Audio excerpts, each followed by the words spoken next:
All right, there are a lot of questions surrounding hospice care. I spoke to a Southwest medical doctor to talk facts and myths about the service. Check it out. We're breaking down the facts and myths of hospice care. Now, first and foremost, let's define hospice for people who don't know. Sure. So hospice is a level of care that's provided for individuals who have life-limiting illness, and either the illness can't be treated anymore, the treatments are failing, or a person says, I don't want to go through these treatments anymore. So the chemotherapy for their cancer is making them sicker than the cancer would, and they say, you know what, I want comfort care. I don't want to spend my time in doctors' offices or pharmacies. I want the care to come to me. Mm-hmm. And Medicare and Medicaid and insurances cover that. Let's start debunking, I guess you could say. Yes. First question here is hospice actually a place people have to go? No, in fact, about 98% of our patients receive care in the home.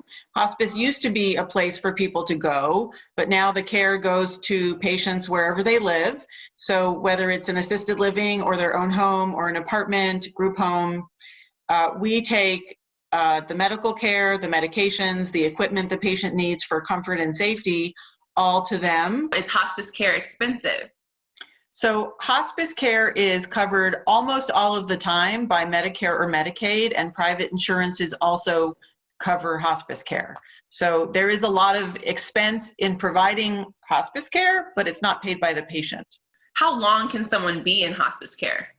If someone is living at 6 months and at every certification opportunity after that, and they still meet the criteria or eligibility criteria for hospice, they stay in hospice care. So people sometimes think there's a time limit or an expiration date on the hospice services or the patient's life, and that's not true. Right, and is hospice care just for cancer patients? No, okay, so we actually take care of patients with an incredibly broad array of diseases. Probably the most common ones are cancer, heart disease, and lung disease. Is hospice just medication? The hospice will provide medications to continue to manage but not cure the patient's disease that qualifies them for our care, and also all of the medications to keep a patient comfortable. But hospice also provides equipment for a patient's safety and well-being. We provide social work, spiritual care for both patient and family. And once you decide on hospice, can you go back off of it? Yes. And if a person does pass away, does the care and support end?